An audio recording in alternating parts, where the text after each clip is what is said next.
Delhi police का एक officer एक आदमी को कॉल करता है और कहता है, मैं दिल्ली पुलिस का एसीपी विक्रम सिंह राठौर बात कर रहा हूँ। कौन बोल रहा है? सामने से एक आदमी कहता है, जी मैं हेमराज सिंह बोल रहा हूँ। वो जैसे ही अपना नाम बताता है तो उसे पूछा जाता है, तुम्हारी उम्र क्या है? तो वो कहता है, जी मैं 65 साल का हूँ। तभी एसीपी उसे डांटते फटकारते हुए कहता है कि तुम्हें शर्म नहीं आती? जिस लड़की से तुम अश्लील चैटें कर रहे हो, अश्लील बातें कर रहे हो, गंदी गंदी हरकतें कर रहे हो, उसकी उम्र महज 17 साल की है। इससे कई बड़ी तो तुम्हारी बेटियां होंगी और बहुएं होंगी। जैसे ही वो व्यक्ति बात सुनता है वो रोने लगता है, कहता है, साहब मुझसे गलती हो गई। लेकिन एसीपी कहता है, ये गलती नहीं, तुम थाने आओगे, तुमसे पुलिस अपने तरीके से पूछताछ करेगी। साथ ही जब तुम जेल जाओगे, सलाखों के पीछे जाओगे, तब तुमसे लोग पूछेंगे कि आखिर क्या हुआ था। तब तुम्हें अपने किए पर पछतावा होगा। यह सुनकर वो व्यक्ति कहता है कि साहब मुझे माफ़ कर दीजिए, समाज में लोग मुझे बड़ी इज्जत देते हैं, लोग मुझे मानते हैं। बस इतना ही कहना था कि उसके बदले में उसे लगभग 18 लाख खर्च करने पड़ते हैं। ये कहानी एक लड़की जो महज 17 साल की है, जो कि तकरीबन 140 लोगों को अपना शिकार बना चुकी है। दोस्तों, दिल्ली में एक जगह है शहादरा।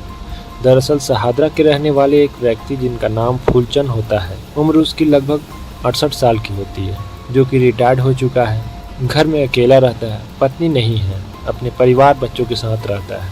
इस व्यक्ति के पास 3 मई 2023 की रात लगभग 9 बजे के आसपास वीडियो कॉल आता है और जैसे ही फूलचंद फ़ोन उठाता है, कॉल रिसीव करता है, कुछ सुनने की कोशिश करता है, तभी उधर से आवाज़ आती है, गलती से लग गया। दरअसल सामने जो है वह एक लड़की है, बेइंतहा खूबसूरत है, शरीर पर कपड़े तो पहने हैं लेकिन उतनी मात्रा में नहीं है।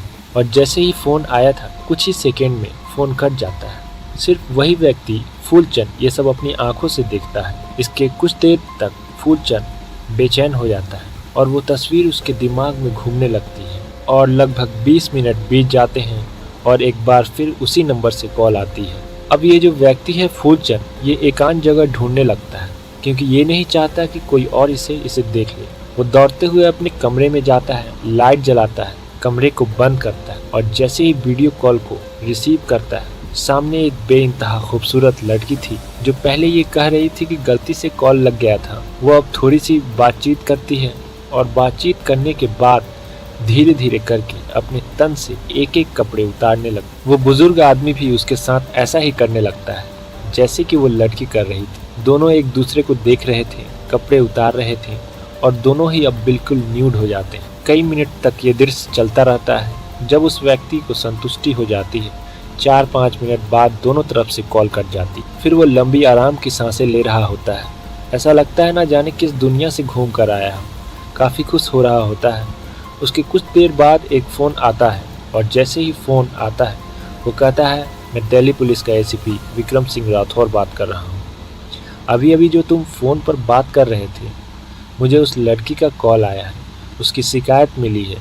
तुम एक छोटी सी बच्ची से इस तरह से भद्दी हरकतें कर रहे थे, उसके साथ अश्लील हरकतें कर रहे थे। और जैसे ही उस बुजुर्ग व्यक्ति ने यह बात सुनी, उसके पैरों तले ज़मीन खिसक जाती है। वो सोचने पर मजबूर हो जाता है आखिर क्या हो रहा है। उस आदमी को लगातार वो एसीपी डांट रहा होता है, फटकार रहा, डांटते डांटते फटकारते फटकारते वो बूढ़ा आदमी रोने लगता है, गिड़गिड़ाने लगता, कहता है, साहब मुझे माफ़ कर दीजिए, जो भी बात हुई इसे यहीं ख़त्म करते हैं। बात जब ख़त्म करने की आती है, यहाँ से फिर पैसों की लेन देन की बात शुरू हो जाती है। उसके अकाउंट में 47,000 रुपये होते हैं। उसे एक कोड भेजा जाता है और जैसे ही कोड वो बताता है, 47,000 उसके अकाउंट से निकाल लिए जाते हैं। और कुछ देर बाद उसे दिल्ली पुलिस के अलग अलग अधिकारियों का कॉल आने लगता है और सारे लोग उससे पैसे मांगने की डिमांड करते हैं और धमकी देते हैं कि अगर पैसे नहीं दिए तो तुम्हारी ये वीडियो सोशल मीडिया पर अपलोड कर देंगे, तुम्हारी ये घिनौनी हरकत पूरी दुनिया को दिखाएंगे। 1 जून आ जाता है, 2 जून को भी यही होता है। हार थक कर वो परेशान आदमी 5 जून 2023 को अपने निकटतम थाने पहुंचता है और वहां अपनी पूरी कहानी बयां करता है। आखिर उसके साथ क्या हुआ। अब उसके पास कोई पैसे नहीं बचे, जो भी उसके पास जमा पूंजी थी उसने वो दे दिया। वो रिटायर्ड ऑफिसर है, इज्जतदार व्यक्ति है, वो किसी से पैसे मांग भी नहीं सकता।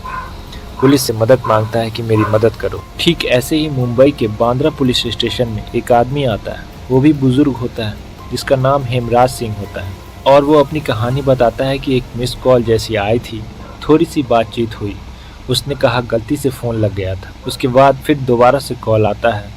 बातचीत का सिलसिला शुरू ही नहीं हुआ था कि वो लड़की ने अपने तन से एक एक कर कपड़े उतारने शुरू कर दिए और हेमराज सिंह ने भी ठीक वैसे ही करना शुरू कर दिया।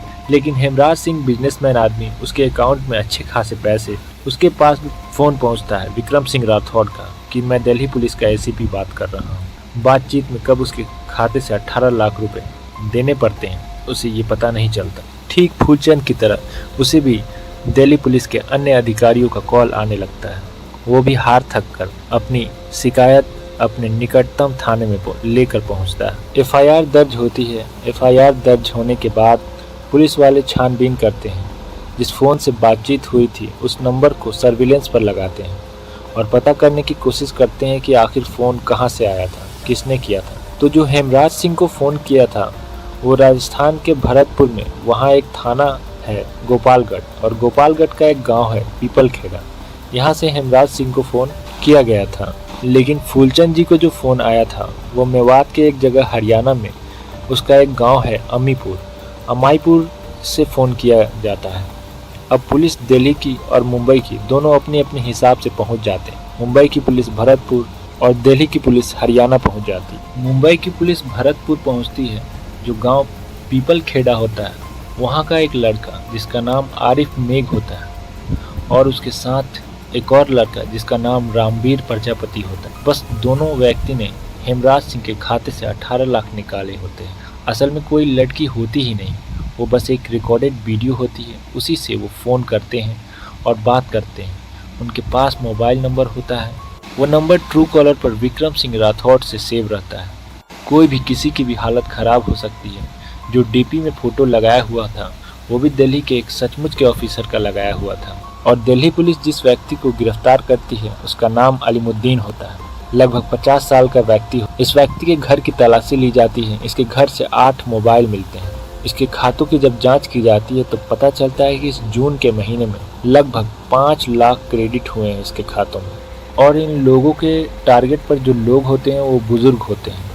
इसका खुलासा तब होता है जब 8 मोबाइल को चेक किया गया, तब पता चला कि 140 अलग अलग लोगों को वीडियो बनाई गई थी और सारे के सारे बुजुर्ग व्यक्ति थे और सभी से रकम खींची गई थी। पुलिस इन सभी को पकड़ कर ले जाती है और जांच हो रही है इन सभी की। आपको बता दें कि खास तौर पर हरियाणा, राजस्थान के कुछ क्षेत्र में ये जिस तरीके से जामतारा, आपने सुना होगा, जामतारा पे मूवी भी बनाई गई कि वहाँ पे कॉलिंग के जरिए ठगी की जाती है।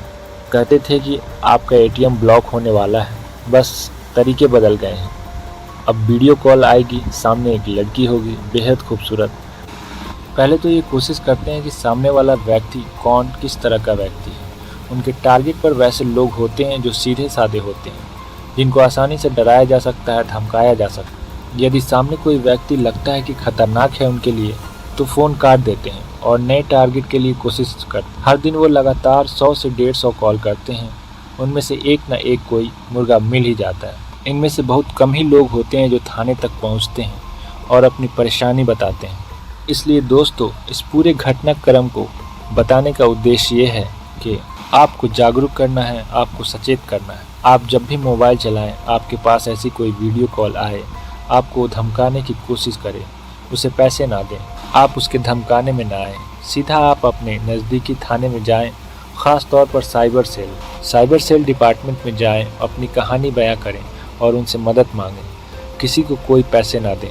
तो जाते जाते आपसे अपील है कि लाइक ज़रूर कर दें इस वीडियो को। अगर आपके दोस्तों या फैमिली मेम्बर के साथ अगर ऐसा हुआ हो तो कमेंट में ज़रूर बताएं। धन्यवाद।